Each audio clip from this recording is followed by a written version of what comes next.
Right. Not a huge agenda. I do want to hear from folks to ask them whether there's anything that they think the community council should be focusing on. In terms of news, we issued a statement regarding the current state of racial relations and our hope to engage in dialogue. If you haven't seen the statement, I invite you to go to eastfallscommunity.org, where it is prominently posted. The executive committee put this together about 2 weeks ago, a week and a half ago, and we invite your comments on it. We invite your comments on the statement, and we invite your participation in the dialogue that we hope to have. I mean, we'd like to have it in person, and we'll see, how soon we might be able to do that. And if we can't do it in person, we'll do it on Zoom, I guess, or any other means that we have. I recognize that Zoom might leave some folks out who aren't technically able to do it, so we will come up with means to address that issue. But hopefully we'll be able to do something in person. Several meetings where we can talk about the statement and where we want to go. One of the action items that the executive committee talked about, which is a pretty easy one, I think, is the need to find a way to make sure that folks are registered to vote. And this is obviously nonpartisan. Registered to vote, making application for vote by mail, which can be done now under the new state law with no excuse, no reason. We shouldn't confuse this with absentee ballots, because that has a negative connotation. You have to come up with a reason why you're absent. You don't need any excuse to apply for a mail-in ballot. And the experience that Philadelphia and surrounding counties had with it in the primary last week, I guess it would be fair to say it was a mixed experience, but that's okay. It was the first time that these rules were in effect in Pennsylvania, that you could apply for a mail-in ballot, and it succeeded in some ways wildly, and in some of the other ways it fell flat on its face. In Montgomery County, for instance, 4,000 people got the wrong ballot. The Republicans got the Democratic ballot, the Democrats got the Republican ballot. And that won't be a problem in the general election. Of course, everybody gets the same ballot, but still, it's not the kind of thing that created a whole lot of confidence in one's government to function. I did not hear of any. John, did you hear of any of that kind of thing in Philadelphia like that? I did not hear of any. No, I didn't hear anything like that. I can tell you the voting in person at the library was chaotic. Yes. It was totally chaotic, and I would hope that they get that straightened out for the general. Absolutely. What John's referring to there. Interrupt. Can I just housekeeping? Sure. The meeting, our Zoom meetings are recorded to the cloud, just for our general note-keeping purpose, so that I'm not sitting here feverishly taking notes. Right. And when you come into the meeting, be sure that you're muted, and when you want to speak, make sure to unmute yourself. And I did write in our event today, Bill, that this could be an opportunity to invite dialogue around some brainstorming around what we can do around anti-racism activities. Right. I was getting to that. Right. Yeah, after we go through all this, we can jump into that. But just an FYI, I know a lot of people are here for that. Right. I appreciate that. And I should say thank you very much, Mary Alice, for setting this all up. My own Zoom wouldn't accommodate anything more than 40 minutes. So I spend the big bucks on the Zoom. Yeah, right. We appreciate your company doing that for us. So as I was saying, getting people registered to vote, what John was talking about there, just very quickly, because I don't think we need to dwell on this. What John was talking about is the city recognizing that it wouldn't have enough workers on election day because of the coronavirus, and that people might not be willing to come out and vote, consolidated polling places and got rid of like 77% of the polling places. And so instead of three divisions or 4 divisions voting at the library, something like 11 or 12 divisions voted at the library. Worse than that, large parts of East Falls were asked to go quite a distance to vote, and I doubt that many people did that. I haven't seen any numbers. For instance, in my division here, had I not voted by mail, I would have had to go to 29th and Westmoreland. Not the end of the world, but I just wonder how many people are willing to do that to vote. So that's something that we're going to have, that the government's going to have to work on to make it easier to vote. And we do not live in a city where the government is, I don't want to be political here. We don't live in a city where the government is trying to discourage people in voting, fortunately. So they'll come up with a better way, I'm sure. Cynthia, did you have something on that point? No, I'm a little confused, and I mean, I'm very concerned about the whole voting issue, but is there an agenda for tonight's meeting? I didn't print an agenda. I'll go through that. Thank you. I do have, there are two things that I want to accomplish tonight. I do want to kick off the discussion that Mary Alice referred to about our statement on race relations and what the community council can be doing about it. And I also have just some housekeeping things. I would like to ask people if they're interested in helping out with a cleanup of the McMichael Park Arboretum, which didn't get done this year because the city obviously didn't do the program. There's no way they could in the virus situation. But I'm wondering if there isn't something we can do safely and get the city's help in I don't know if anybody's walked up Midville Avenue, but it's a mess. It's a real mess. And I'm working on trying to get the city to get the big tree that's down there laying on the wall out of there.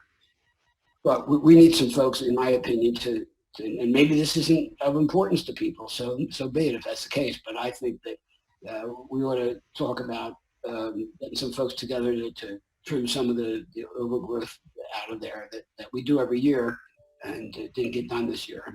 But by next year, it's going to be quite a mess. I think our neighborhood needs to look better. I think the kids in Mifflin deserve better, assuming they're going to get back to school at some point. And the other thing I want to just talk about before you put your hand up, Cynthia, is the fact that we do not yet have a slate of officers for next year. We haven't been able to have any in-person meetings. So I want to extend an invitation. If anybody is interested in running for any of the positions at Community Council, from the presidency on down, that just for those who aren't familiar with it, that's the presidency, it's the vice president for zoning, vice president for events, treasurer, corresponding secretary, recording secretary, and the executive committee positions at large. Please, you can either let me know personally, you can drop a note to info@eastfallscommunity.org, and we will follow up with you.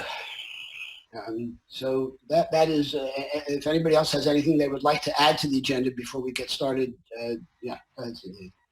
It's my understanding that this time of year you announce the grants. The grants also, we do have the grants, but I think we need an in-person meeting to vote on them. And I'm sorry, I'm confused. You need what? We need an in-person meeting to vote on them. Okay, thank you.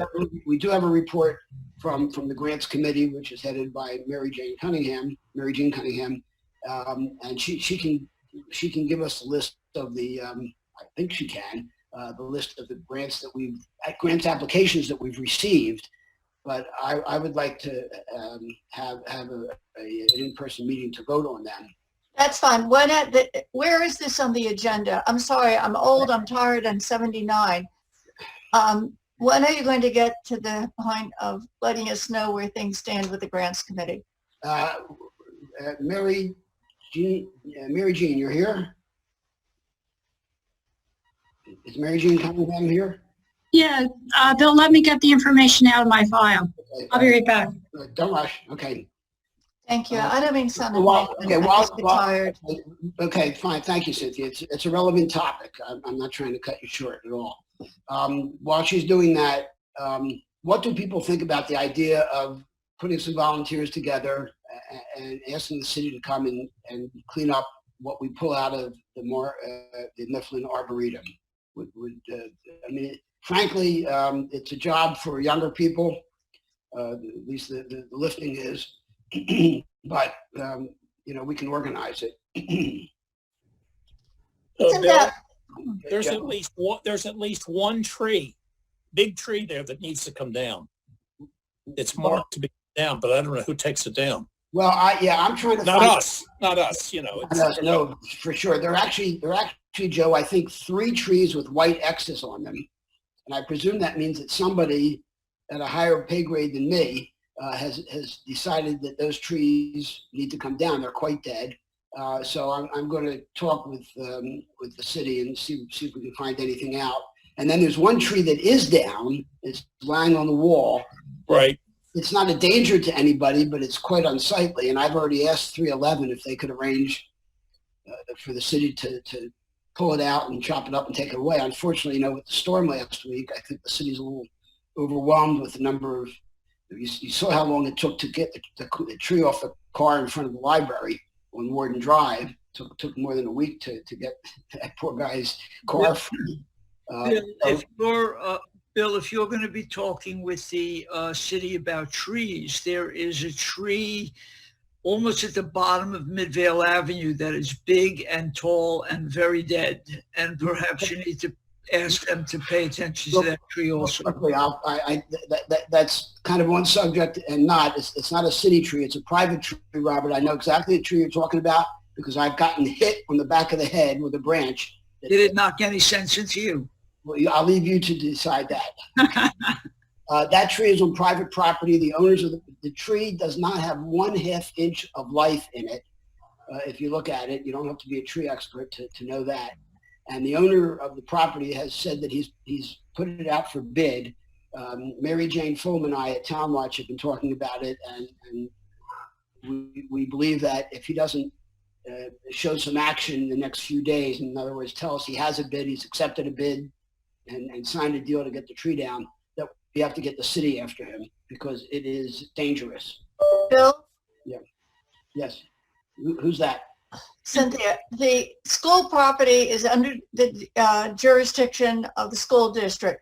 The head of the school board lives here in East Falls. I think perhaps if you contact her, she could pin down who is responsible for taking down dead trees. I'm very conscious of dead trees. By the way, tree tenders have planted 22 trees around Mifflin, but they're all fine.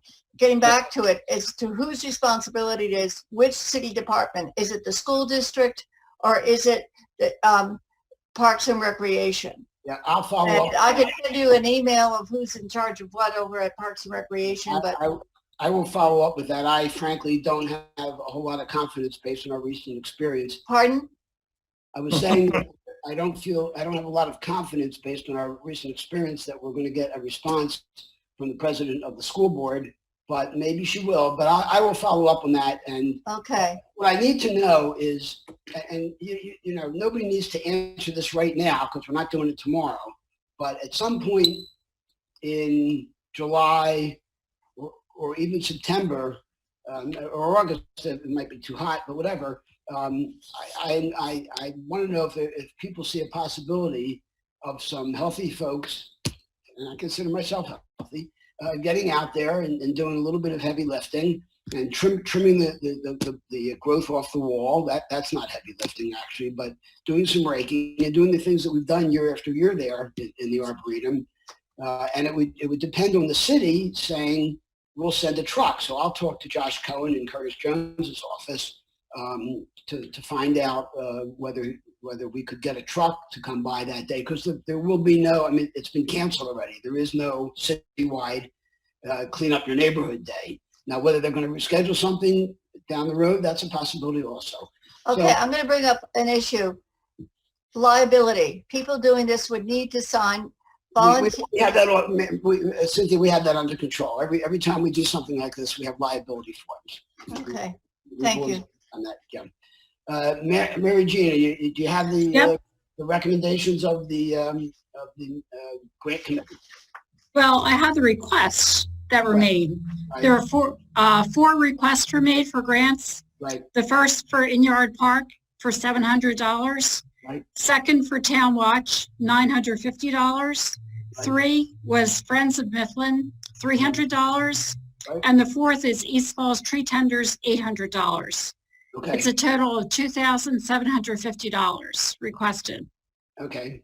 Well, unless I hear objection, I'm going to, since you're the chair of the committee, I'm going to assume that that is a recommendation, or do you want to take that back to your committee, or you don't really have a full committee at this point? You can't have a Right. No, I'm fine with it. Right, okay. Yeah. There's a question though, and I believe we had talked about seeing whether or not we could find a food distribution organization to whom we might offer either money directly or invite them to put in for a grant. I don't know if anybody's done any outreach for that. But hasn't the deadline passed? Yes, it has. Yeah. And we advertised on our website and in the newspaper both. Right.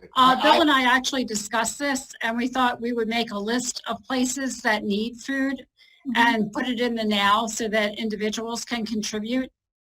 Well, aside from whether we give money, there are other things that we can do to assist with the issue that Robert's raising. I would welcome everyone's thoughts, if you have any, on the question of whether it's appropriate for the community council to use this grant money directly to make a contribution to another nonprofit, which is what I think you're suggesting, Robert, right? Yes. We need to go by the rules. I'm totally in for East Falls Community Council being generous and helping, but again, if there are rules, we need to follow them. And question is, how much total money amount was available from for grants? Well, according to Joe Luby, and I'll let him speak for himself, we do have a general guideline, right, Joe, about how much we give away. Yeah, it's about 20. I think that it's about 20% of 10%. What's that? 10%. 20. I thought it was 10. 20. 20% of our available discretionary. Well, did I say 10? No, it's 20. It's 20. Yeah. Okay. It's 20. Yeah. So How much is that? That when we looked at it before, it was about $3,000. So we're in the ballpark. Yeah, we are. Separately, couldn't we make a motion to separate from the grants so that doesn't I get? can't, no, we cannot do any voting online. No. No, but I mean, I don't mean now, but couldn't we have a meeting where we make a motion? Because I am in favor of giving money for food banks or whatever, to make a motion, have a proposal and make a motion, so we do give money for that. We can make But whatever separate from- we can make. Let me say, you're not going to be able to give much money. The money that we have that's unrestricted is only a little over $15,000. So, you're going to give a couple $100. I don't think it's going to go very far. Okay. As a gesture, because the church at which we have the police area meetings does distribute food. It's primarily in Germantown, but I think that's close enough to East Falls that while the money might not be great, the gesture might be really appreciated. Which Yeah. church you're talking about, Robert? The one that I forget the name, but the one that we go to when we have the police. New Canaan? meetings. Korean Baptist Church. Yeah. Oh, Yeah. okay. But the question here in my mind is not where. There are plenty of places that could fit the bill. I think the question that I'd like to get some feedback on is it appropriate for the East Falls Community Council resources to be providing that kind of money, any kind of money at all, for that purpose? Or is that? Why wouldn't we? What would be your concern? Well, the first concern, it needs to serve the residents of East Falls. I think, number one. And so you'd have to find out what organizations are doing that in East Falls. Also, we're going to have, Sorry, I'm interrupting. I'm Corinne. Nice to meet everybody. I'm new, and I, want to thank and acknowledge the council for all of your leadership, and y'all have been here, and I'm the Johnny come lately to this conversation. I loved, Mary Cunningham, your comment of like, let's put it in the local and encourage residents. Like, here's a list of food organizations and/or I work indirectly in the nonprofit space, and it might be the sort of thing of just hold on it and wait till the fall, because the food need is not going away.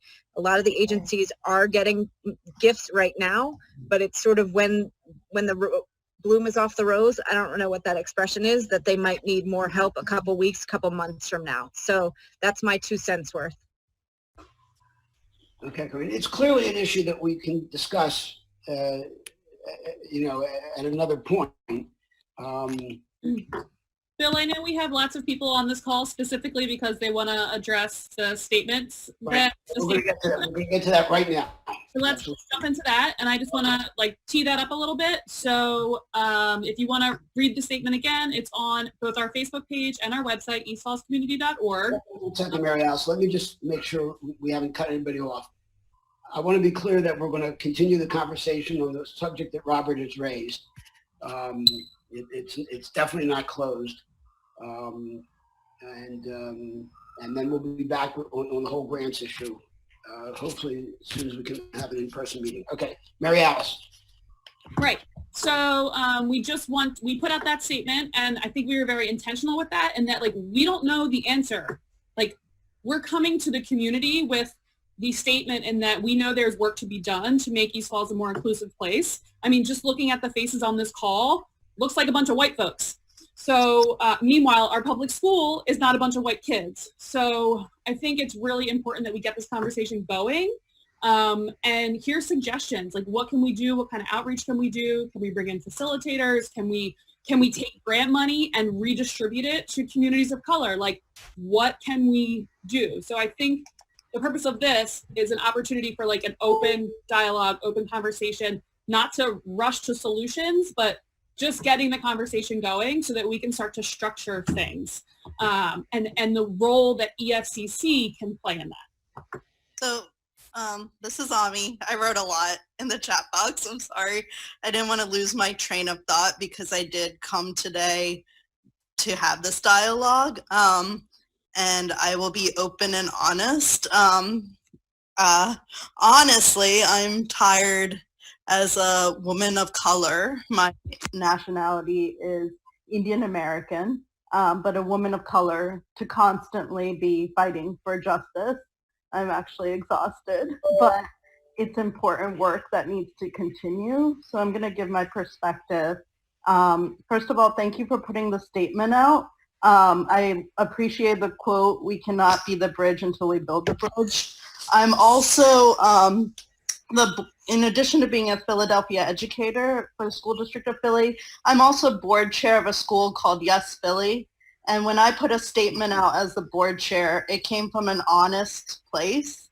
And we have work to do as a community in all these spaces. So Mary Ellis, I like what you said about, there's a lot of, or I think Corinne, you said it too, acknowledging, listening, and learning. We all come from different experiences and backgrounds. And so some people might feel like, me personally, I'm ready for action, but that's because I've been doing this since the day I was born, honestly. And like I said, I'm used to having these conversations and often being the only person of color in spaces. But I will say, oftentimes I feel I don't speak up because I have a fear of being dismissed before I say anything. And that's part of the work I'm doing in being part of different communities.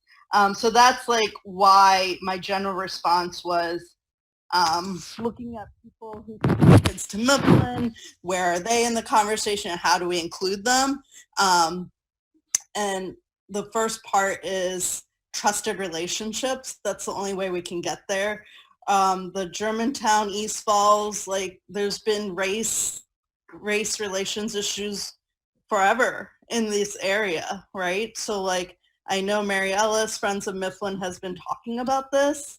I don't know where the progress has been. I honestly haven't had time to be a part of those conversations, but yeah, I know I just had this in staff meeting today, so I'm a little exhausted, but That's the lens I'm looking at, is like Mifflin, how do our families feel seen, feel heard? And how do we continue this momentum? It needs to continue after the protests are over, after the hashtags are over. And we can't just commit to it and not do anything after all of that. You know, right now it's the wave, which is good. I've never seen in the history I've been alive, all this momentum. So I want to build on that. And as a community, maybe it is bringing in a facilitator and having town hall discussions. And I know some really good facilitators who have done anti-racism work in schools that I'm happy to connect you to. But maybe that's a start, is like opening it up. And I know we can't really, given COVID, but it could be over something like this. Like Mary Ellis, you even putting this out, it made me feel like there was a space for me to voice what kind of community I want to raise my son in. So thank you. Sorry, I know that was a lot of rambling, but. Thank you, Ami. You don't have to Yeah, apologize. thank you, Ami. Thank you, Ami, and welcome to the conversation. Cynthia, you have your hand up? Yeah, I just want to know, thanks to Alice Reich, who started the East Falls Tree Tenders' first Arbor Day celebration in '96. East Falls Tree Tenders has been reaching out to Mifflin and a part of it.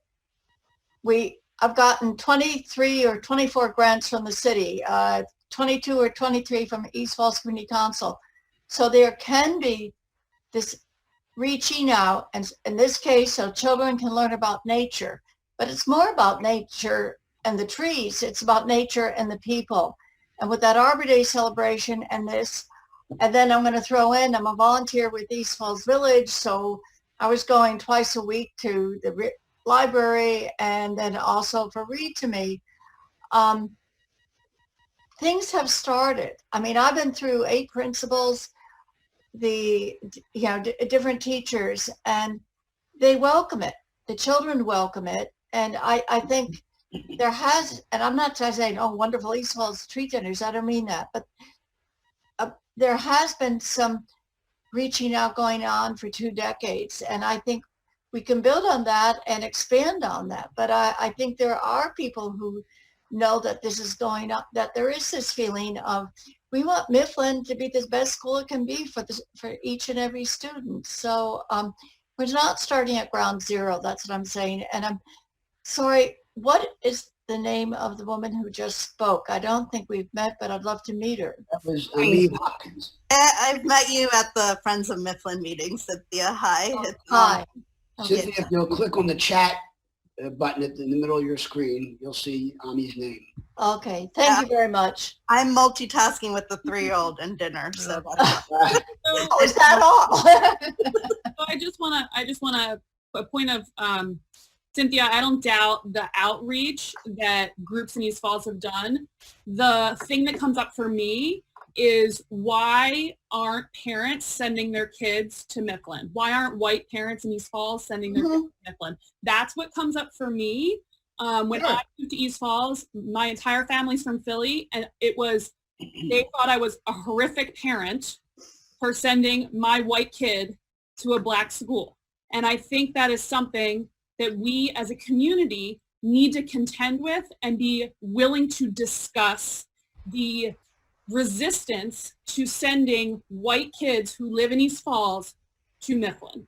I think totally it's the big elephant in the room that isn't discussed. And I know, Cynthia, how much work Tree Tenders has done outreaching to the kids. I want to see kids in this neighborhood going to Mifflin. Like that, I want to see a truly desegregated neighborhood school. That's the vision of a community that's working.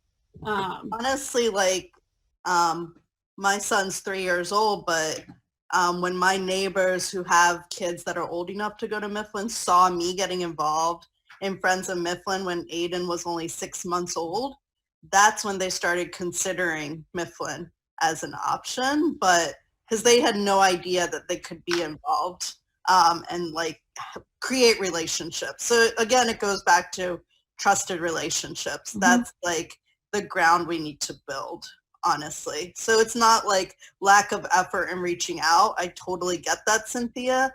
I mean, that's like, I was invited to be a part of this conversation, right? Just by looking at the Facebook wall. But it is, how do you build those relationships? And that can take a lot of time. So maybe brainstorming what avenues have created those trusted relationships, because I honestly don't know of any, but For I've only sure. I been mean, in the neighborhood for 3 years. the question of getting parents to have their children attend Mifflin is a huge one, and it's multifaceted, and it has a whole lot of history. For starters, some people don't want their kids to go to Mifflin, not because of Mifflin, but because of the Philadelphia School District. They think the school district doesn't have the resources that they want their kids to have. So that's a starting point for some people. Other people, I'm certain, race is an issue. Other people have heard so much noise about Mifflin's history. I mean, I remember a community leader saying to me, this was some time ago, a couple years ago, it's chaos at Mifflin. I wouldn't send my kids there. I'm putting my kids in charter school. I wouldn't send my kids to Mifflin. And I said to her, Bill, can I just interrupt for 1 second? It's Heather. I'm with Corinne on her computer, but it's me. I totally appreciate the context of Mifflin and talking about Mifflin, because that's super important. But I also think that it is important to back up and look more broadly at East Falls as a neighborhood and neighbors within the neighborhood. You know, a lot of people don't have kids, or their kids are grown up, and Right. They should be involved on the same level. Mifflin's So Mifflin's in the mix, and I don't want to It's an deny that, Mifflin but is not the start, the ending point of the discussion. correct. Yeah. That's what I'm saying. But it's an important part, because it is a facility in the middle of the neighborhood, centrally located. Totally. It's an And asset. education is important. Well, let me finish now, because I was saying something. Mhm. And I said to Okay. this person who told me about the chaos that she saw at Mifflin, it was about 5 years ago, I'll give it. And I said, I don't understand that at all. I spend as much time in Mifflin as anybody, or the average person at least, who doesn't have kids in the school. And I've never seen any chaos in Mifflin. I think that's a very unfair statement. And this person said to me, well, that's what people downtown say when I go into city council office. I said, well, do you tell them it's not true? Because, maybe it gets a little noisy at dismissal time when the kids are coming out, but show me a school where that isn't true. So, we have a lot to cope with in addressing the Mifflin issue. And I think it's an important one, because a community is not whole unless it has an equitable public school functioning at a high level. And we're a lot further down the road than we were 5 years ago. And part of that is because we have a great principal there, Leslie Mason, and we have some terrific faculty members there that we didn't have years ago. And we have more and more people saying, I moved to East Falls and I am going to send my child to Mifflin. I can't do that. I don't have any more children, but that is happening. You never heard that 10 years ago. And the Read to Me program that Cynthia referred to, that the village has been doing, is a terrific effort. That room was a wasted room upstairs there for so many years, and the village folks, established a real library there in the room, and so and it's being used. So it's just terrific. I've been a reader there myself. So I think Mifflin is an important starting point, because it also involves a lot of people who, maybe while they don't live within the confines of East Falls, the strict, what we define as East Falls, they're our neighbors, and their kids go to Mifflin, and that's important. Mifflin is part of this.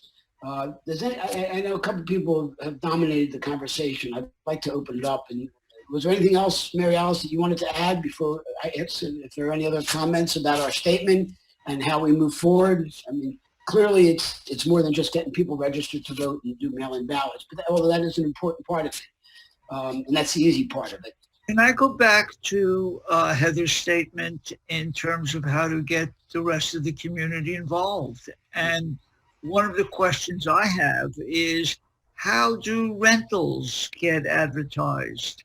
how do people know that there are apartments to rent in East Falls, and what kinds of facilities are advertised as available for people? Right. Because then we're talking not only about a race issue, we're talking about a class issue too. Sure. Economic issue. Yeah. You're absolutely right, Robert. Housing is an important part of it. If the housing is segregated, the school's going to be segregated. So it's not just rental properties. It's how are houses advertised for Right. sale. That's something that we could form a subcommittee of folks who approach the realtors. I would be happy to be part of that subcommittee. Okay. Any other thoughts? Let me just ask if there's anybody else, Corinne, before we get back to you. I want to give everybody a chance to talk. I can't. Hi, Bill. It's Anna. Are you asking for general ideas of what we could do to make East Falls more inclusive and anti-racist? Is that what we're asking here? Yep. Yeah. I mean, I just had a couple of thoughts. One, so that, when the dust settles and the protests maybe are over, that this stays at the forefront of our minds and that we keep with the momentum. Just a thought in terms of, yard signs, just so that there's a visual that this is something that's important in the community, 4 weeks from now, 6 months from now, 2 years from now, whether it's getting yard signs from the Black Lives Matter organization and that money then goes to fund an organization that is trying to grow that movement. Because visually, I've seen maybe, 4 signs. But I think if you're walking by, and even if you're somebody maybe that is, let's say quietly racist or under the radar, that is not inclusive in East Falls and makes people of color feel uncomfortable, that's a visual that is letting people know that this is not going away and that there are more people in support and wanting inclusivity. The other thought I had was, they have like action steps that you can take, where they say, search out the police in your community, see if there's a rule that they have to wear body cameras, that those have to be turned on when they go out on a call. What happens if because I'm thinking one of the threats to Black people in East Falls would be an arrest that turns deadly, or, an injury that should not, right? As we've seen around the country. So that, those things are in place at the 39th precinct, right? That those could be like actionable steps. And then the third part that I was thinking of is the education part, like books like White Fragility, to change the prejudice and the hidden kind of white privilege in our minds, so that we're more aware of it. So in all our interactions, even when we're talking to our neighbors, we can come from a place of knowledge and education, such as a book club, such as having a column in your newspaper, Bill, that states some facts, that educates somehow. Those are the 3 ideas that I had. Thank you for letting me speak. Your idea about books, it could be, maybe we could do a one book program in East Falls. I'm sure the library would be in support of that as well, I'm thinking. If we ever get a library back, yeah. No, it's a good idea. I love the idea of using the paper, Anna. I think that's fabulous. Like every month you could have a column dedicated to issues of inclusion and race and anti-racism work in East Falls, and like make it a point that this conversation like stays top of mind. I think that's excellent. Absolutely. Certainly East Falls now is not only available for that, but that's, in my opinion, that's what it's here for. It's here for a lot of things, but that's one of the things that it's here for. And I think we probably also have, they talk a lot about use your dollar to financially support the movements that you feel strongly about. If you want to see East Falls more inclusive, and anti-racist, like put the money where you want the progress to go. So we could also even do some sort of fundraiser, right? Because that is a very powerful tool to put your money behind movements that have are already started that Black people have been working on for years and years and years, but they need the funds in order to be effective and keep going. What kind of program are you talking about to put your money in? Well, There are organizations that are Philly based, right? Where they're trying to change laws such as that, officers get you get the rap sheet of the officer if he's had any disciplinary measures in the past. I don't know if you've listened to any of the Andrew Cuomo briefings, but he talks about a ban on chokeholds. He talks about not having the local district attorney prosecute cases of abuse by police officers. But those movements that are trying to change the laws, that are trying to bring awareness, that are trying to bring change, they need money. Now we can decide. You can introduce, let's say, 3 organizations, right? And then each person can decide whether they're more towards changing laws, whether they're more towards educating people on how to be anti-racist. Like, there's different directions on that. There's Philly-based ones, and then there's national ones. Did that answer your question, John, or were you? To some degree. I'm thinking more of, were you at the rally last week for Park? Yeah. Black Lives Matter? I thought it was very successful, very impressive. I thought the speakers were tremendous, but it was predominantly white, dominantly white, okay? We are a white community. In order to bring race into the picture, there need to be more Black faces, frankly, in these halls. Amy Hopkins, I'm not sure what you have in mind, but there needs to be more exposure, more interaction with Blacks than there are, and for that you need Black population. But sorry. But it's not the job. So I want to be clear that it is white folks' job to make spaces comfortable and inclusive for Black folks. It's not on Black folks to move to predominantly white neighborhoods and then all of us to get on the bandwagon of being better neighbors. Thank you.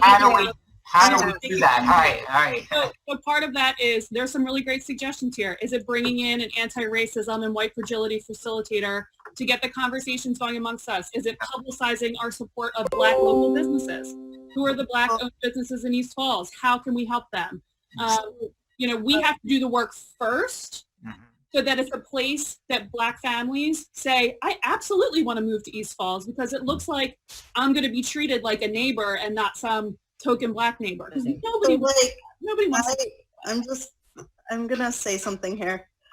Yes, there's a lot of work. People are approaching this from different lenses. Some people might have just heard the word anti-racism. I know personally, I heard it in a professional development with teachers last summer, and I've been actively working on my journey of anti-racism and raising my child to be anti-racist. But one thing I've seen from my friends who are people of color, like I said, signs, hashtags, book clubs, these are all great starts, and it also is inclusive to where people are on their journey to be anti-racist, and some people have a lot to learn to even be comfortable talking about white privilege, right? And so reading books by Ibram Kendi, and he has books for kids and adults, is a great start. And I put a link here of Netflix documentaries you could watch, books you could read, organizations you can support. And there's a lot more from where that comes from. I'm actually adding them to a website I've created around resources for educators. But we also have to show some kind of action. So what you said, Anna, of prioritizing this and showing that it is a consistent priority is a great first step. So having conversations, Mary Ellis, and spaces like this is a great first step. But also showing in your actions, right? So The 19th, June 19th is Juneteenth. How are we as East Falls Community Council acknowledging Juneteenth? Black Lives Matter, we're doing a lot with Black Lives Matter in schools, but how can we as East Falls Community Council, like I'm just thinking of this video I saw yesterday of a city worker who was tearing down Black Lives Matter signs and telling Black people who were confronting him to F off. That is where we are. And that is where we live right now in the city. So like, how can we, and Mary Alice is exactly right. It's a lot of work that people have to do individually. And we can't, like I said, as a person of color who's been fighting for injustice, trying to fight for a voice in every circle I'm in, people of color are tired, right? And so it is up to white people to start stepping up and impacting your networks. I'm sorry I took up a lot of space there, but I have to put my son to bed, so I actually have to go. But I'm happy to continue this dialogue, and I appreciate the space for it. Mary Ellis, you know how to get in touch with me. I appreciate you all listening. I'm sorry I have to run off. No Thank worries. you so much for speaking. Thank you. Okay.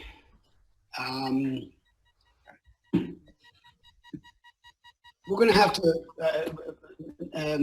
Mary Alice, I think one of the possibilities is that we should put together a steering committee to move this forward. It won't move forward organically.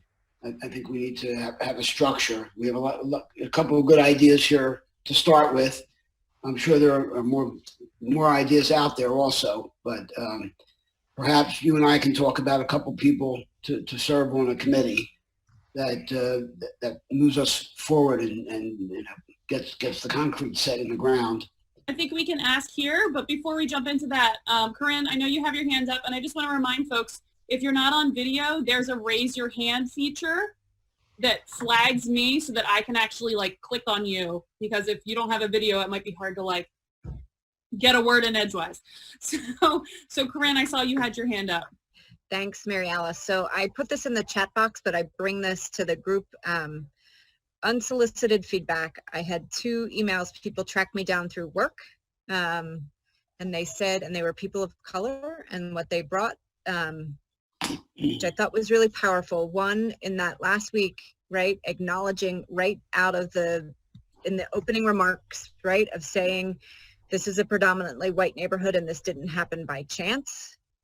And 2, this is a neighborhood that says and publicly proclaims. And so the feedback from both, again, unsolicited, was a sense of feeling safe and feeling seen. And so, Mary Alice, like we've done that of, I don't think we can dance around like we are a white neighborhood and that happened because of systemic, institutionalized racism as it relates to housing and funding. Okay, that's our starting point. So that's my one. And the other thought is, they're much like Mifflin, friends of McMichael, friends of the library. There are assets that we have, and how do we, no pun intended, integrate, right, some of this work into the already existing assets. So, you know, yes, book club and speaker series and things like that. I don't know that we have to get too crazy and start with a whole nother set of exercises. How do we bring some energy into the already existing assets in the community? Yeah. So, and again, Bill, I want to acknowledge you and the council for moving quickly. That, you know, it was a week ago and here we are this evening, and there was a lot of momentum. Corinne, I think that's brilliant, using all of our community assets. We have all of these friends of groups. So how can we make sure that we're providing them the resources, or, you know, pointing them in the right direction, getting everybody on the same page so that each of these groups, working with each of their distinct populations, are doing the work, so that it's not all on one. We don't have to, like you said, start from scratch. Crystal, you have your hand up. Gotta unmute it. Crystal, you still there? Yep, I'm here. So I appreciate everyone that's spoken so far. I agree, Mary Alice. I'll just second your words about it being white people's job and to do right now. And so my other thought is that when at the beginning of the meeting, Bill mentioned that there are a lot of EFCC positions opening, which seems like a really great opportunity to get some people in those positions that maybe are doing some of the work. There's a whole like other part of East Falls that isn't involved here, and it's wonderful. I think I see a lot of friends from Rutabaga on here and from that are interested in Mifflin, which is really exciting, but there's a whole other group of people, young people, that aren't involved yet, and I think that this could be a good opportunity to include, you know, those folks and consider, I know there used to be scouting committees or to kind of fill those positions. And I think maybe there's some connection here with the changes that need to happen and the leadership for it. Yeah, Crystal, as you say that, I'm thinking of the homes that I call up the hillside. I think that's, Abbotsford? was that? Abbotsford? No. The homes behind, they used to be the public housing behind the 5-story building, which was a senior citizens building, the mix of subsidized homes and market rate housing that go all the way up the hill in back of, Schuylkill Falls? excuse me, in back of S&T Bank. Yeah, Schuylkill Falls. Yeah, Schuylkill Falls, that's it. We don't see anybody from that community at any of our meetings, and I think it's incumbent on us to change that. Now that they might not all be black, but they're in East Falls, and you know, as a matter of fact, across the street from there, an entirely different demographic in the townhomes along Kelly Drive. That's another 22 homes with new people there. And I think we need to go after them and get them, you know, invite them to be involved and give them a reason to be involved. Bill, just to let you know, Friends of Mifflin with Abbotsford, which is a public housing development, they've reached out there and we've had meetings there. So right. There has been some outreach from Friends of Mifflin. Right, sure. Well, there's no question that, you know, Abbotsford has to play a role in this because that's where the African community is predominantly located. Now, again, they're not strictly within the boundaries that our bylaws set out, but that doesn't mean anything. They're our neighbors. Correct. They send their kids to the same school that a lot of our people send the kids to school. And you know, as we're having this conversation, I think of the history. I've probably been in East Falls almost as long as anybody that I see here. And I told the executive committee when we were working on the statement 2 weeks ago that I remember when my late wife and I moved in, the public housing was still on the hillside there, what I call the hillside. And there were two 22-story buildings, public housing, that were built in the I'm going to say 1950s, late 1950s, but double checking on the exact date, with great fanfare and welcomed very excitedly by East Falls residents because they saw it as a place where their older citizens could retire to and live comfortably. It was probably just a matter of 2 or 3 years when the elevators in the 22-story buildings broke and pretty much never got fixed. So the place became not a very pleasant living environment.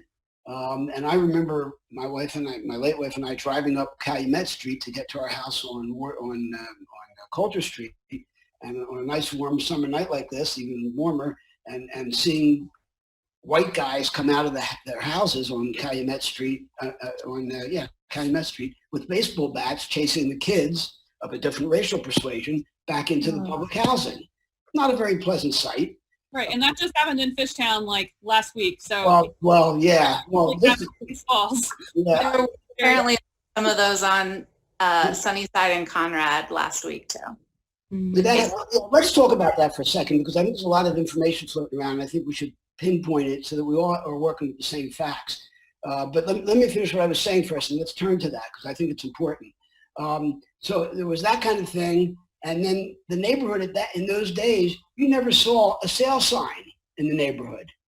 You did not see a sale sign. I bought a house, never saw a sale sign in front of it. And that was deliberate. And we know why that was done that way. It was not to be more inviting. Let's put it that way. Now, as far as the guys with baseball bats, we know about what happened in Fishtown. The difference in Fishtown, I don't think anybody was chasing anybody with bats like I remember seeing in 1983. But what do we know about what happened or didn't happen in East Falls? Because I've heard so many different reports. Were there actually people with baseball bats, and what were they trying to do? I don't know anything specific. A neighbor told me that they were walking and they saw a few guys sitting on the corner with baseball bats. Sitting on the corner. Okay, so that's what that is one thing we know, that somebody said they saw guys, I assume white guys, sitting with baseball bats. Anybody else know anything? Anybody? I think it's on East Falls Neighbors, or the what used to be the East Falls Rants. If you go there, there's a post discussing it and who they are, and that they were basically, I guess, defending the neighborhood against looting as a cover for what they're actually there for. Well, I think what we need to do, and I'll raise this with Mary Jane Fulham and others in Town Watch. Maria's on the call. I know a couple others are. John's active in Town Watch. I think we need to check with the police at the 39th District and find out what do they know about it. And we need to make it clear to them that that strikes us as an extra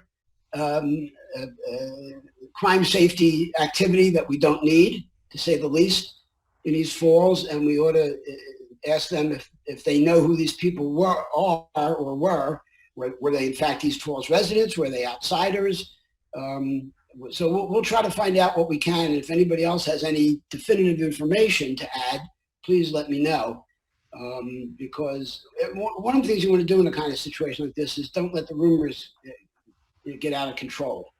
It's bad enough that we have rumors, but that's why I ask I appreciate, Crystal, your explicitness of your description there, that somebody told you they saw guys sitting with baseball bats on the steps. Does anybody disagree with me that that's not quite acceptable? Of course it's not acceptable. Christy, you have your hand up. I want to make sure we get to you. Hi, so this is my first time coming to one of these meetings, and I really appreciate the forum to have these discussions. I think it is incredibly important for our community to be talking about this right now, especially given what Crystal was saying. There are a lot of young families in the neighborhood, and a lot of us have been talking about this work in our kind of friend groups or our family groups. And I just really want to not lose sight of what Crystal said, which is that there are young people who are already steeped in this work who really could bring a lot to this conversation. And I think finding ways to actively invite those folks into the conversation, kind of like tonight, in other ways, could be a really great way to build some bridges. I also feel like we need to continue coming back to the fact that this is not Black people's work to do. So I don't think we can say that we need to have Black people from the Abbotsford housing come to us. We need to make this community a more inclusive place that they would want to really participate in. I mean, even on the Facebook group, there was someone who said that they were called the N-word because they had their car parked on the street and they were moving and someone shouted out to them the N-word. I mean, that is unacceptable in our community. And even on that Facebook page, there is unchecked racism just rampantly flying around by people who are our neighbors. And it is really disconcerting. On what Facebook page? The East Falls Rants page. I think it has another name now, but it is, there are people definitely who are speaking up, but I think the fact that those opinions are voiced it's not okay. It's not okay with a lot of us. And I think, I would wonder if people could take a stance on that as the EFCC. I don't even know, those people shouldn't be allowed to post those things at all. It's the Facebook group is now called Have an East Falls Life, folks, but it used to be the East Falls Rants, and it has 3,800 members. What are they? What's it called now? Have an East Falls Life folks.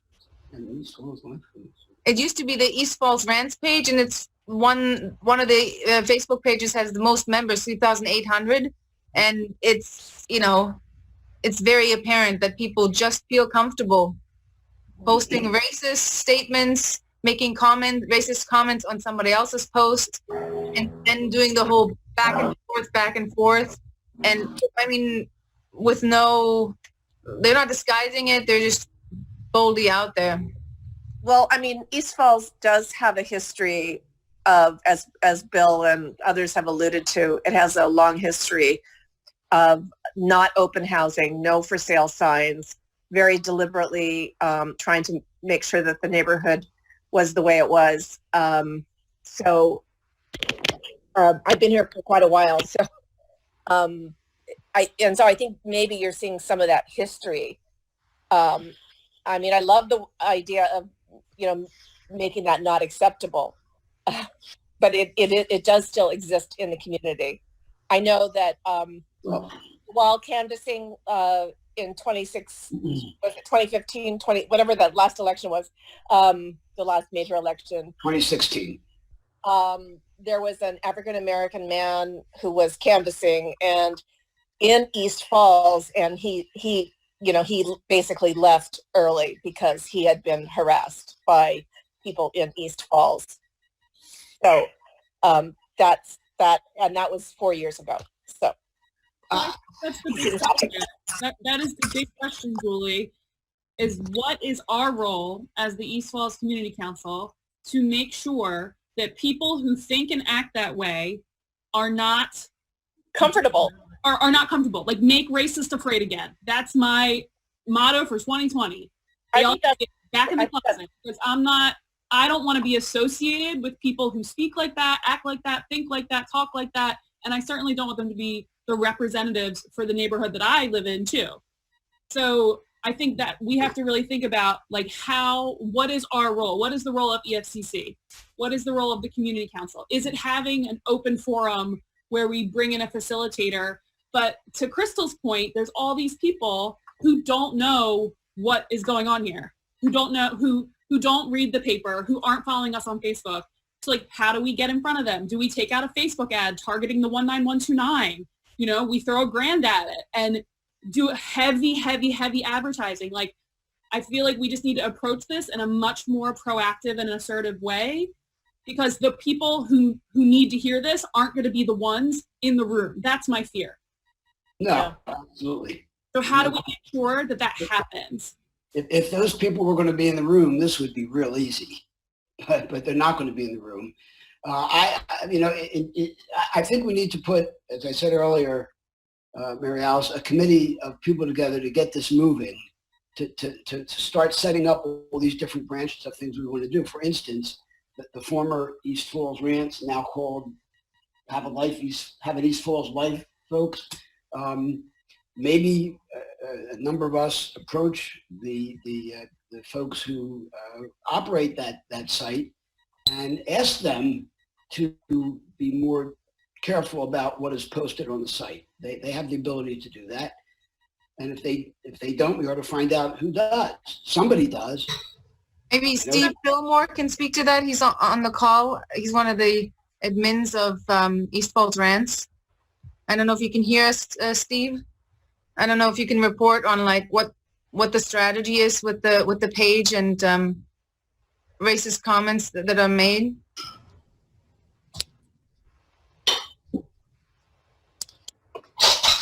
Steve, are you still on the call?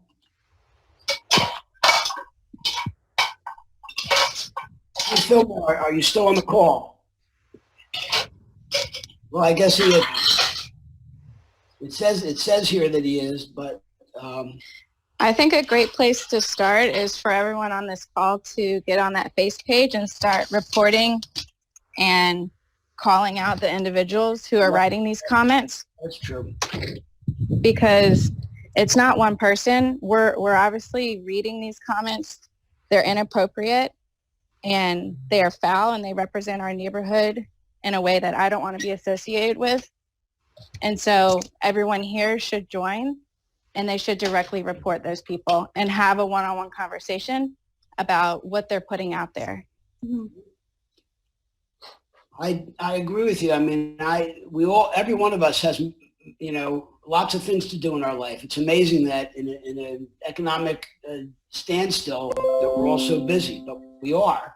But we still, I think, have to make time. I've never seen this page, having East Falls Life folks, but I will check it out and I'll add my 2 cents, and I think everybody should. Could you put the link to this Facebook page on the chat so that it's easy to? It's there. It's already there, Robert. Corinne was kind enough to put it. Having East Falls Life folks. It's right there. Hit the chat button at the bottom of your page. I did. I see. I'm looking for where it says that. It's right there. Right now, it's right in the middle of the page. Having East Falls Life. Yes, I see it. Yeah. Got it. You can access that site without being a member, just so you know. Yeah. So maybe we advertise our, facilitated anti-racism training in that group. Seems like we have a ready-made group. Right. I mean, we all of us need training. And I think it's really important that we remember that racism comes in all forms. There's overt racism, like some of the stuff that you guys have just talked about, calling people the N-word, etc. There's covert racism, which is, everything from microaggressions, like asking people where they're from if they have an accent, things like that. So just remember, like, racism comes in all forms, and there's some people who it's very apparent, and then there's the rest of us where we're all participating in one way or another. So I think a great place to advertise could be that group, and I can look into running Facebook ads for where we could advertise, how we can advertise, inviting people to a facilitated event that is going to happen in like a Zoom format, because you don't want this to wait until January, when there's No. I mean, we're not waiting. Don't anybody have the question. We're waiting for normality to return, because we. Before that. One thing that there are a number of churches in East Falls. I know there's St. Bridget's, and I believe there are a few others. And when I think of churches and religious groups, it's about love. Mm-hmm. And so I think it'd be great if they could be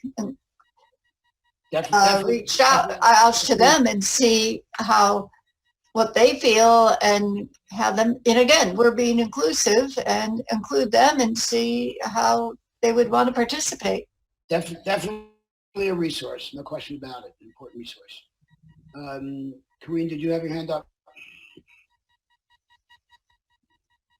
So this is another, Daryl Ford from Penn Charter had said at the end of Monday, he's certainly motivated as a resident. Mm-hmm.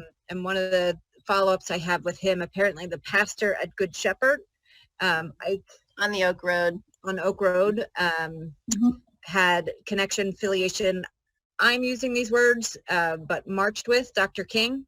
And so one of the things Daryl had suggested is that perhaps Pastor Ike would be willing, right? Get his last name. So again, an asset that we have in the community. So Heather and I, that's on our action items to follow up with Pastor Ike and see what we can do there. And then my other, Mary Alice, I love that in the facilitator. It brings it back to Mary Cunningham and the grants. I would encourage us that whomever facilitates, if there's an honorarium that we give to that person. Okay. Yeah. Yeah, Cool. This is hard work, and it requires a very skilled person, and they absolutely have to be paid for this. Absolutely. And I wanted to just say two more things on the subject. One, I was just thinking, if we can look to other communities, similar, small communities that have done this.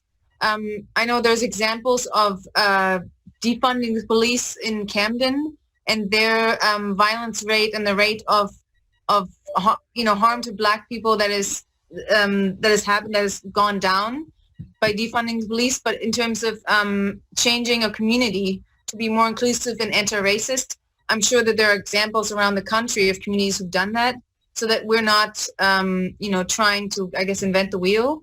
And the other thought I had was this quote, the beauty of anti-racism is that you don't have to pretend to be free of racism to be an anti-racist. Anti-racism is the commitment to fight racism wherever you find it, including in yourself. And it's the only way forward. So this thought going forward, that we're looking inward, you know, as much as we are looking at our community and where we need to grow and where we really need to take action.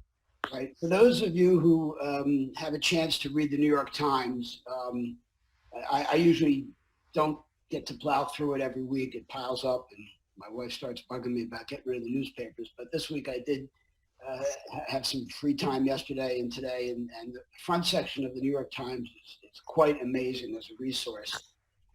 There were 2 advertisements, actually. They're not reporting. They're paid advertisements placed by African-American business leaders that delve into this subject in depth. And I recommend, you know, if you can't find them, let me know and I'll make copies.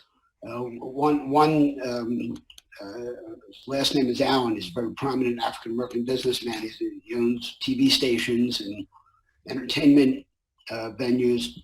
And he took out what they call in the newspaper business, the double truck, the middle 2 pages. That's how comprehensive his statement was. I mean, that doesn't make it comprehensive in and of itself, but in fact, it was comprehensive. And another gentleman took out just a single full page. And definitely worth reading. Because it goes to a lot of what you're saying, Anna, and a lot of what we've been saying tonight. So I'm going to appoint a committee to take charge of this. I welcome volunteers. Let me know. You can let me know at my email address or at info@eastfallscommunity.org. Because I do believe that this will not happen if we just continue to stand around and talk about it. We have to get. Bill, can I just make one mention? Juneteenth is coming up quickly. Is there a way that we can, you know, out of spontaneity and the need for action, bring about some kind of plan of action that we're going to be doing on that day? I don't know if Crystal, you have some ideas, or Mary Alice, or anyone else. I'm just thinking that's coming up quick, and we might. I think we can definitely do a lot of, like, we can use our social media to do education. A lot of people don't even know what Juneteenth is. That we could use it as an opportunity to promote Black-owned businesses in the neighborhood, and why we should be celebrating Juneteenth. So we can use this whole week. We can use this week and next week to just push education constantly around it. There's also a citywide Juneteenth. It's called Jaunteenth event. I love the name, at Malcolm X Park. So we can promote that, because that's, I think, a really great event. But yeah, I can definitely push on social education stuff, why it's important, support Black-owned businesses, etc. I'm looking down, having East Falls life. There is nothing on there that is in any sense racially antagonistic. It's a fine, I'm just scrolling through it. I'm not sure where people are getting the information that is being reported, that it's a very racist. I think the issue is that there are hundreds of posts a day, and it will be almost 4,000 members. I'm scrolling through and it looks fine. Now, I may come up with one, but right now in what I'm seeing, there's nothing there I would take any offense to. But if people in our community are telling us that there's racist stuff happening on this, I think we owe our community members the benefit of the doubt to believe them. I'm not arguing that it doesn't exist. I'm saying I can't find it. It could be deep in threads, like it could be deep in comment threads. You know, then I have to go, there has to be something there that lets me go into the comments that makes me say, hey, what is this? What is this? I'm not seeing anything like that. I mean, recently there was the comment section about someone asserting in all caps, all lives matter, and then supporting that continuously, even though people were explaining what Black Lives Matters means and why the statement all lives matter is in direct opposition to the Black Lives Matter movement. But they just, you know, kept on. I mean, this was recently. Here I'm looking, it says confused number 3. Who doesn't know that all people are immigrants in America except the Indians? That seems to be the tenor of the comments. Can I just, I'm sorry, I'm going to back up Mary Alice to your, like, what do we do next? And Bill, what do we do next? And Juneteenth. So I think it's important, kind of as it relates to consistent communication from the council, right? So yes, the statement was released, but like just continuing to use that language, bridge building, what have you, like core values of who we are as a community. And then the second is some of the follow-ups coming out of this discussion, right? So the next, what I heard is that there's certainly alignment of that we're going to work, or at least this is what I heard, of identifying a facilitator to have a larger community conversation, right? So, you know, like here's an actionable next piece of conversation. People might have a skilled facilitator that they would recommend. That could be an ask, call to action there. But certainly of like this, you know, we had how many members or, you know, community members were here. Here's, you know, the consensus was that we're going to work on a larger, bring in a facilitator for a larger conversation, that sort of thing. Just in that momentum of what's next step, what's next step.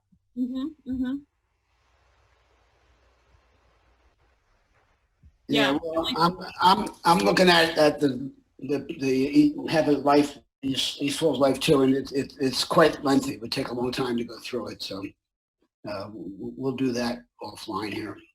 Corinne, just to follow up on that, I will definitely post on our socials and we can put an email together about concrete initial next steps, and also just reiterating that it's not like a one and done. We're not going to have a meeting that people are going to come to. Like that's just not how it's going to be.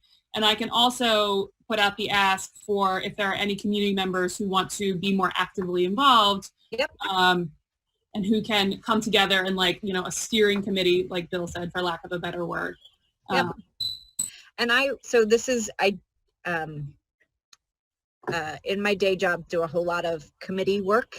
But I would suggest that it, like right now, is we need a group of folks to work on a facilitated conversation. I think when people hear like steering committee or committee, you're like, I'm going to be on that to the day I die, right? But like a short, like what's the immediate next step? Because given how slammed people are with time, you're like, oh, I could commit to 3 calls to help us get ready to hire a facilitator. So short little bites for people. Okay. Any other thoughts before I say something to wrap it up? I didn't get any feedback on my. First of all, are there any other thoughts? Anybody that has something to say on the subject that hasn't said it? Bill, what did you think about the idea of having a column or a section, an educational section or discussion section about, you know, terms such as white privilege, anti-racism, in terms of bringing the awareness and the education of individual residents that were reading your newspaper up? What are your thoughts on that idea in terms of East Falls Now? The newspaper is available. Okay, great. And we invite comments. Right? That's all I can say. Send us the comments, and if they're not over the top, we will run them. So that means like letters to the editor, like opinion pieces. Is that how it works? Could be op-ed. Or if someone wants to write a column. It could be a column piece. Write it. We'll worry about what we call it. If somebody wants to write something, send it to me. We're going to wrap up the July issue in the next 5 days, but there will be an issue every month after that. Advertising willing. So far it has been.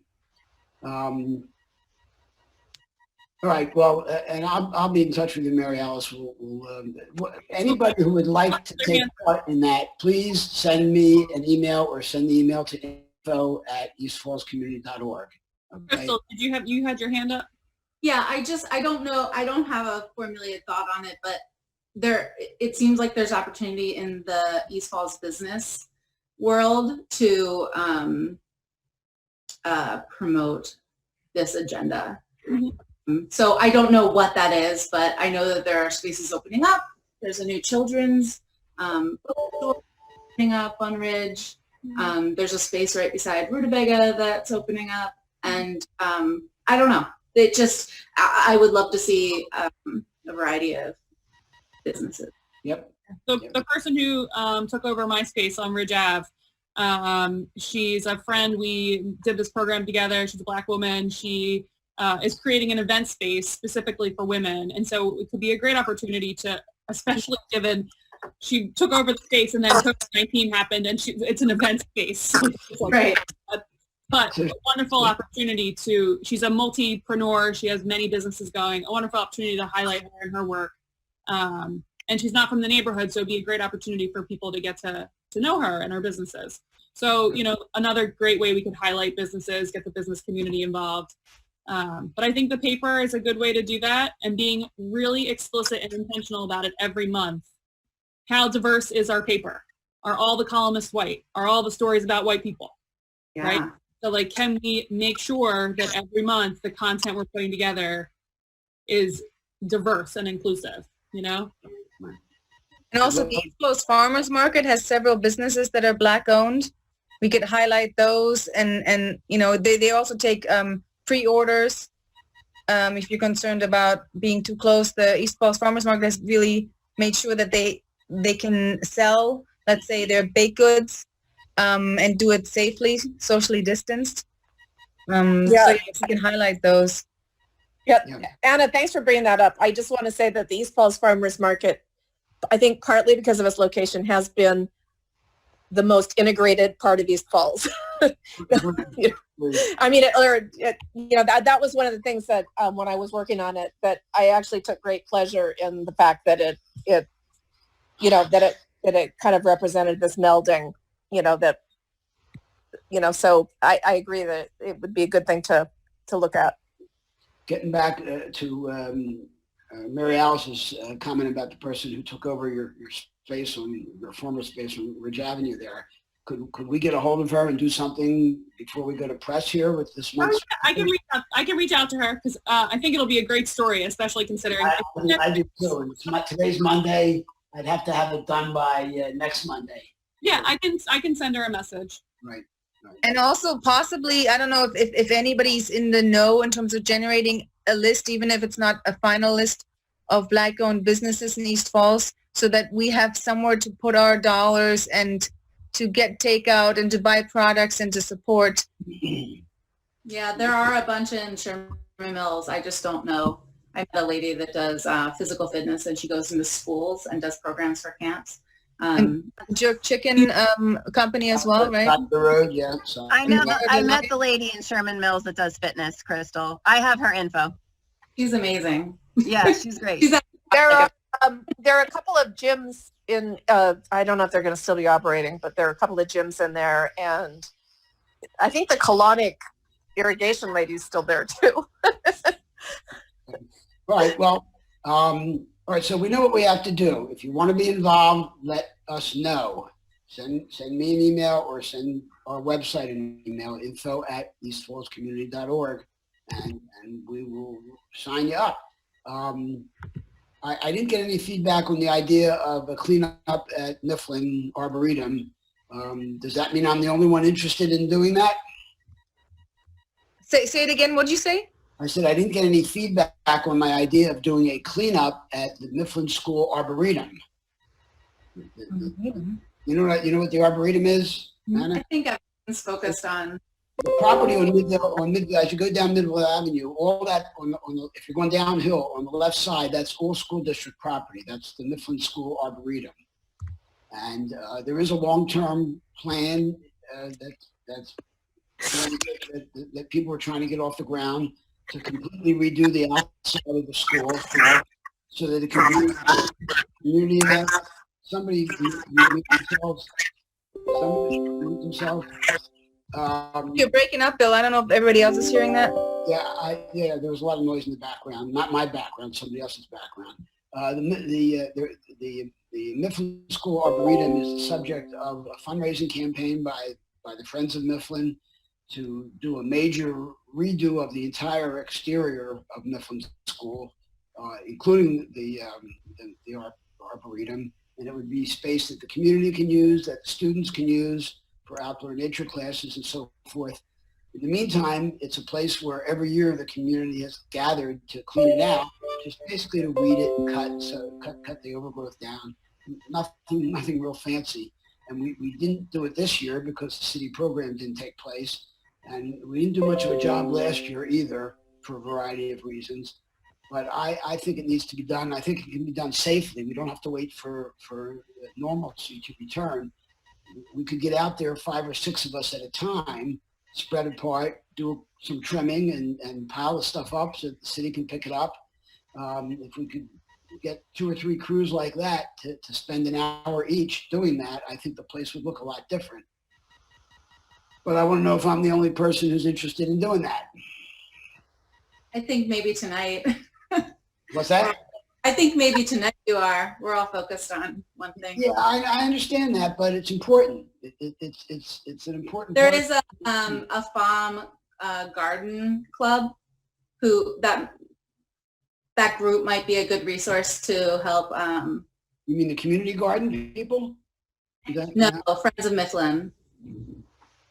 Within Friends of Mifflin. Yeah. Yeah. Okay. A garden club in there. They might be helpful in getting. Well, Crystal, I think the Friends of Mifflin. I think the Mifflin community. It's long overdue for the Mifflin community to be part of this effort because it's always just been community people coming in to do it. But to be honest, I didn't know about Friends of Mifflin. Wasn't connected with the people that were actually hosting the cleanup 2 years ago. So I think there's a huge disconnect. I think you're right. I'm not putting blame on anybody, is that there is a group right now who is coordinating a lot of this sort of thing. So they would be a good. Okay, I'll talk to Carla about that then. Okay. Hold on a minute. Hold on. Okay. All right. Anything else that we haven't covered that folks want to cover? John, mute yourself, please. John Gillespie, please mute yourself. Muted him. Oh, okay, thank you. Is there anything else that we need to cover? The grants will be a continuing discussion owing to our lack of ability to meet in person. So will the officers. I had one more thing. Will there be a minute notes of this meeting? I know we had lots of ideas, lots of discussion. Is there a way to culminate that all? We have it recorded. That's a different kind of thing than yeah, so the meeting is recorded. I have a file of the chat, and I also have my own personal notes with like action items. And also Mary Jean Cunningham, who's our recording secretary, is she still on the line, or did we wear her out? She's here. Are you there, I'm Mary here. Jean? I've also taken notes. Right. Yeah. Where will they be posted on the? Yes. They are. The minutes are posted on our website. Okay, I'm new to this. But I've been at one meeting for the playground, but that's why I'm checking. Thank you. Mary Alice, maybe we could post the recording. Let me know. Maybe we could post the recording also. You think that would be possible? Can we Yeah. post the recording? Yeah, we can post it. Okay. That way we'd have a home. Yeah, easy peasy. You wouldn't have to worry about saving it. It's saved as cloud, so don't worry. Yeah. Okay. Great. All right. Let's do that. Christine is away for another week or so, but she'll be back. Or you can put it if you go to the website, you'll see a page for minutes, and that's where it should be posted. Okay. Thank you. Right. Okay, everybody. Have a good evening, and I appreciate your time tonight very much. And waving to everybody. And you'll be hearing more from us. We're not going to let this issue sit by the roadside by any means. Right?